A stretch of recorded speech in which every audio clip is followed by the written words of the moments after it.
roof down. Let's go.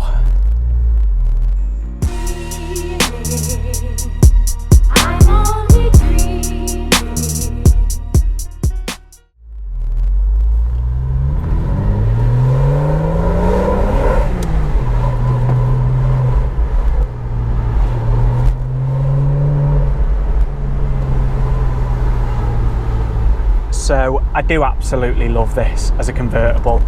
So it lets air in, light in, and most importantly, that it just adds another element to the involvement of the car, if you ask me. You get such a raw noise coming through. Which brings me quite nicely on to the final thing I love about this car, and that's the noise. I'm not sure how well the camera's going to be picking this up because it is quite windy, but I will be including some driving clips from this car, don't you worry about that.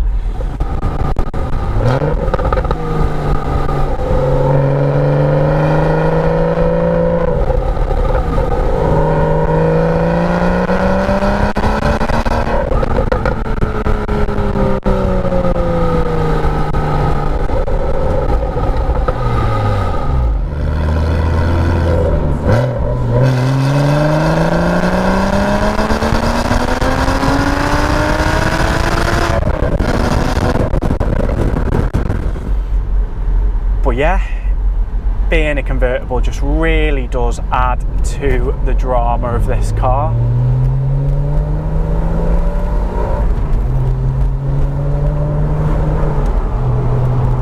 Yeah, it just means you get some open top driving, you're wind in your hair, and you get to experience the noise from the car, which, as you will see,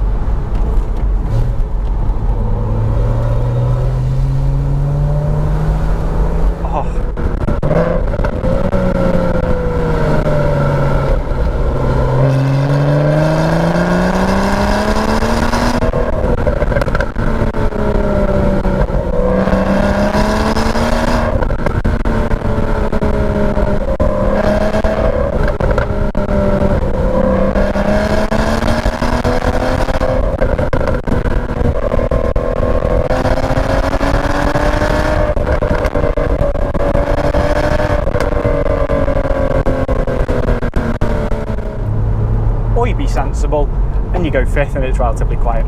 Not too bad. So that's kind of everything I love about this car, which all in all for me make this what I would class as a second-hand hero.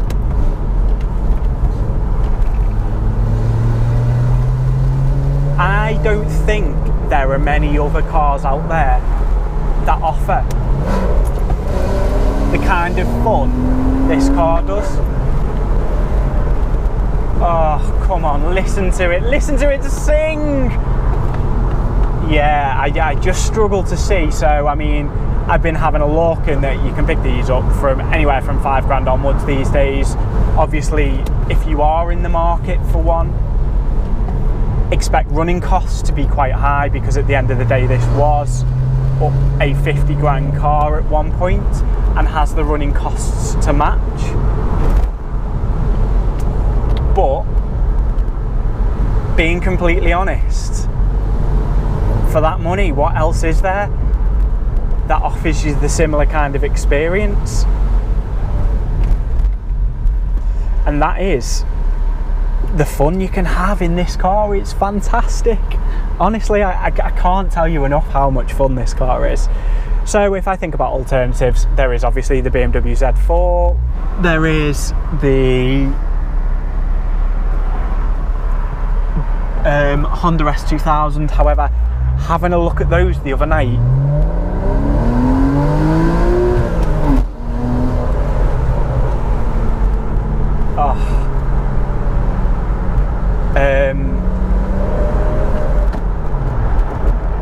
Honda S2000, that's where I was. I was having a look at them the other night, and actually they're really dear for what they are. I mean, you're not going to get a good example of one for cheap.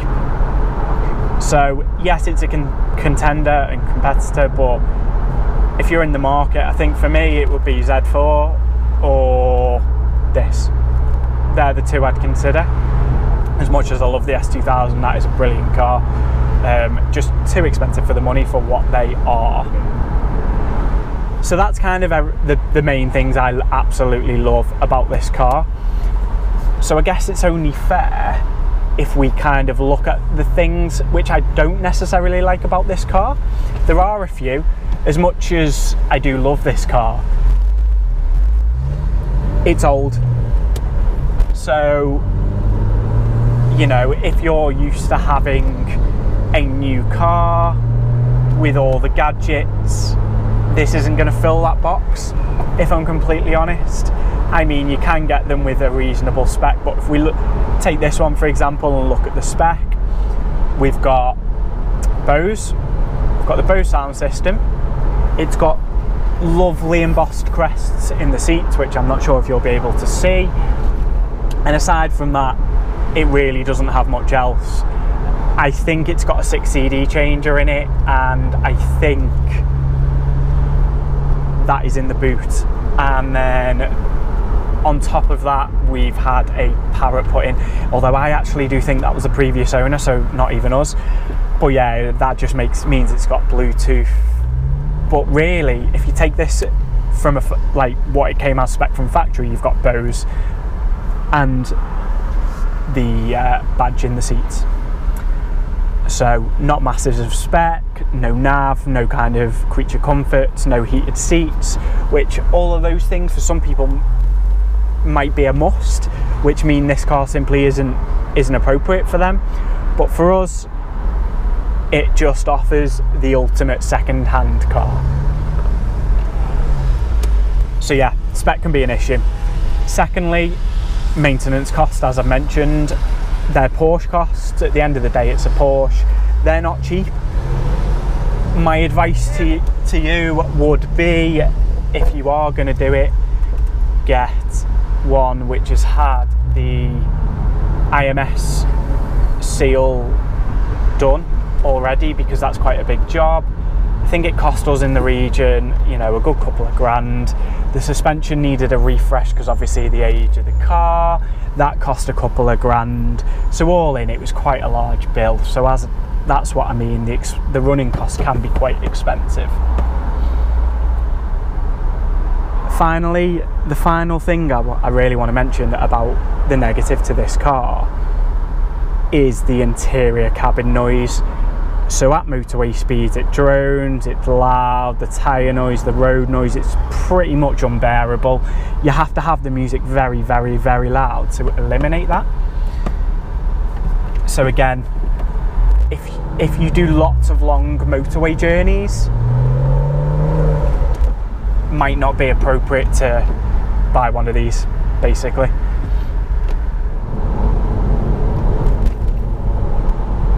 So guys, that kind of covers what I do like about this car. Some of the minor things I don't actually like about this car. And yeah, why I do think it's such a great ownership proposition.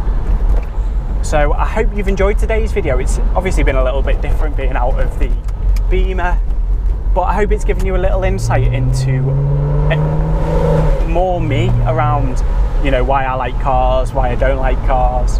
But I think fundamentally what this car comes down to is it offers amazing noise, handling, and emotional connection. That is one thing I've not mentioned in this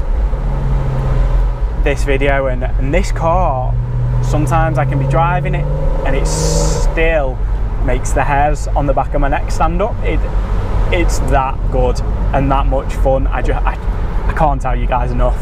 Well, I hope you've enjoyed today's video, guys. If you've got any comments, leave them below. There's going to be plenty more content coming with this car, so subscribe to the channel and I'll catch you again soon. Cheers, guys.